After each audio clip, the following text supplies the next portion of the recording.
Everyone, we wanted to take a quick moment to thank all the listeners, the viewers, and of course the patrons out there. The team here at Vectorsigma hopes that we can bring a little levity and a distraction from the weight of the real world. Time is always precious, but that has become even more obvious now.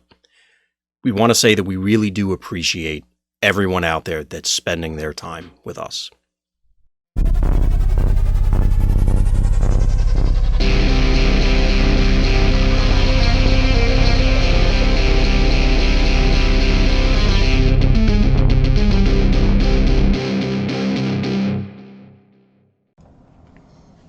Hey guys, welcome back to Vectorsigma.info. Dan here.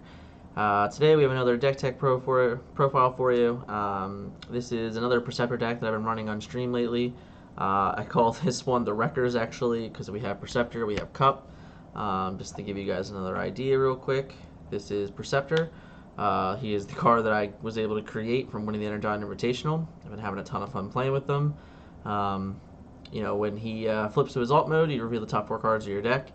Your opponent separates them into 2 piles, and then you choose one of the piles to go to your hand, and then the other to go underneath Perceptor.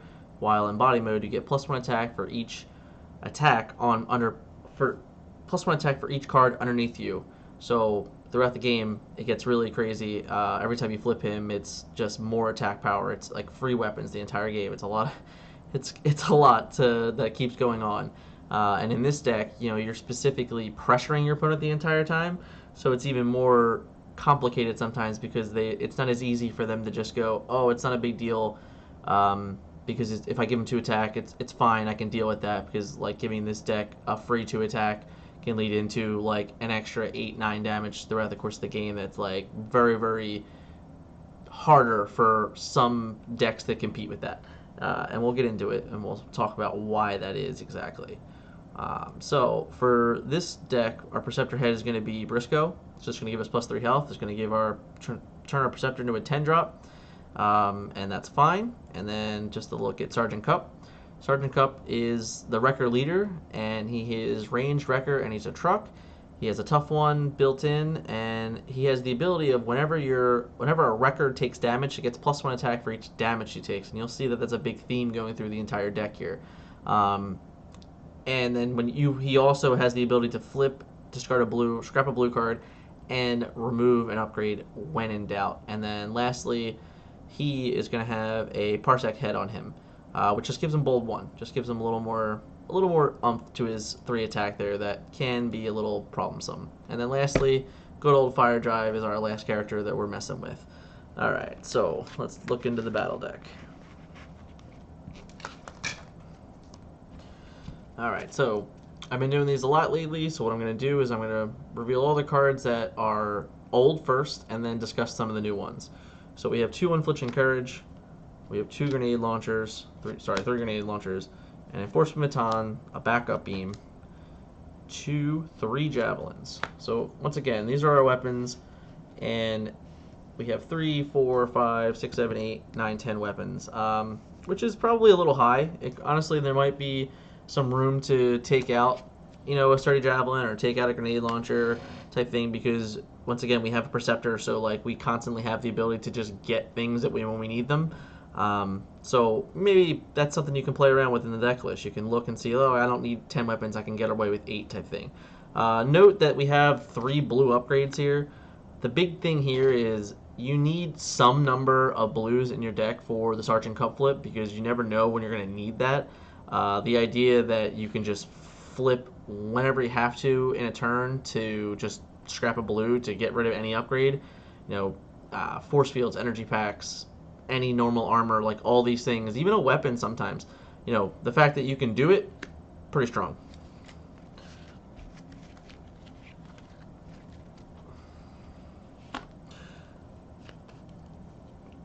Armors, we have some Bastion shields, we have some improvised shields. That's it. Once again, 2 Bastion shields. I've said it before in some other videos, this could be a slot. You might not need 2 of them. You have Perceptor, it's a green. Might not be as important. You also have Sergeant Kup, so like maybe this is also, even just wants to be a blue armor instead. Whether it's the sturdy armor or a reflex circuits. Once again, you have 2 range characters, you have the specialist character, so you might just want to trade in one of these for a blue upgrade instead. Alright, into the actions. We have a reprocess. We have 3 Pierce Through Tyrannies. And then, once again, for every single Perceptor deck, you're going to have 3 showing offs for sure. Card is an absolute house. We have an oldie but goodie here with some one-shell stands. Now, one-shell stand with the Wreckers is a +3 attack and a +3 damage. Yes, you have to deal 3 damage to yourself like normal, but now not only do you deal 3 damage to yourself and deal 3 damage to your opponent, as long as you hit Kup or Perceptor with it, now you have +3 attack also. So it's just like double the value of the one-shell stand, which can add up and can be pretty silly in this deck. And now this is where we get into the orange-black of the deck. That is basically the theme to follow it here, where we have 3 wedge formations, 2 rock toss, 3 fight for positions, and the rest of the cards, and we have 1 supercharge. So the wedge formations are fine. We don't have a melee character in the deck, so there's no healing involved, but there is range and specialist when a Perceptor is in alt mode. So there are times where you get to draw a card and then set a card on top, if you set it up on those turns. But mostly we are playing these for the orange-blacks here. As you can see, we have 3 there, 2 here, and then 3 fight positions. And we also have the built-in bold head, so we're definitely aiming for those black pips. It's also the reason why we ended up playing 2 Unflinching Courage also for black pips. So it's definitely a theme that you'll see through the rest of the deck going forward. Now the next couple cards are all brand new cards. They're all Titan Master attack cards. We have 3 Magnetic Dysfunction Waves, 2 Precision Fires, 1 K-Main Crash, and 1 Hold the Line. We'll work backwards here. Hold the Line is a secret action that basically it gives you a shot to live against wire decks and against certain popped off heads. So the whole point is that you want your guys to survive more than 1 attack if they possibly can. So if your opponent tries to swing in with a smaller guy and tries to go up to try and kill you, this is like a safety valve for that. It's a prevention. It's a way for you to try and keep a guy alive so you can have the extra turn out of him. K-Main Crash is a black pip. It's deal 1 damage to one of your guys and then deal 2 damage to their guys. So it's a plasma burst with a black pip that deals the damage to your own dude. However, in this deck, once again, with the Kup theme, because you deal a damage to a Wrecker, it gets +1 attack also. So now it's like, alright, I take 1, I get +1 attack, and I deal 2 damage to your guy. So it's double the value. Precision Fire is choose a mode and do 1 damage to each character in that mode. Same concept here. With the Wreckers, it's like, okay, I'm going to deal a bunch of damage to you. Yes, I'm going to take damage, but I'm going to get plus attack also. So it's just the big, like, not a big, but it's just extra value from Kup's ability to play cards like this. Because, like, a lot of the times your characters are going to be in alt mode. So it's like, maybe before you flip your Perceptor into the attack mode, you're like, okay, I'll play Precision Fire. I'll deal 1 damage to all my guys, 1 damage to your guys in alt mode, and then I'll flip my Perceptor to body mode. He'll have the extra +1 attack this turn. I dealt the extra damage, and it just adds up. And then there's Magnetic Dysfunction Ray. These cards might actually be incorrect here with the number-wise, just because I've been finding in some of the gameplay you'll have seen this if you've watched it so far. But the Magnetic Dysfunction Rays, it deals 1 damage to every character and then 1 damage to every Autobot. Now once again, it's like, okay, I get to deal 2 damage to my Wreckers, and then I get to attack, which is really good if you somehow get through a wheel turn and you're able to get away with that idea where you can get multiple attacks off this. But realistically, that's never ever going to happen. So the times where it's like you get to take 2 and then get the +2 attack and then deal, it's really like on the first Kup attack, and that's about it. That's where I've come to realize.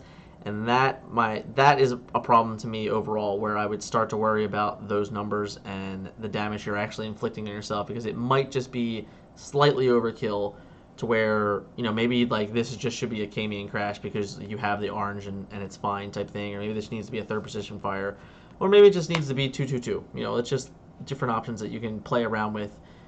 This list is far from complete. It's just what I've been playing on stream, and I kind of wanted to show you guys and go over everything about the deck that we've had so far. So that's the deck. That's some of the new cards we got. The new characters we've been basing off of. For me, it's been a ton of fun through most of the gameplay that I played. It's just a lot of hit you out of nowhere. PTT in this deck is insane. The big thing with Firedrive is that it's like a double-edged sword type scenario where Now your Perceptor is not only getting cards in your hand, which is getting its attack, but it's growing its attack from the cards underneath. So all of a sudden, it's like a double threat where, like, if you can get a PTT off, and have like 5, 6, 7 cards in your hand, all of a sudden you're just doing unreal amounts of damage that your opponent was not prepared for. I know I had a game on stream where, like, my Parsec took a Firedrive weapon, and I discarded like 7, 8 cards, and all of a sudden my Parsec dealt like 13 damage or something like that. It was like, okay, well, this is fun. But it's just something to look at. This deck, like I said, it's a lot of fun. It's trying to utilize a lot of different things. Early thoughts are there might be too much Self Infliction, so you might have to just mess with those numbers a little bit and see how that does and see how that plays out for you. But thanks again. Thanks for watching, guys. See you later.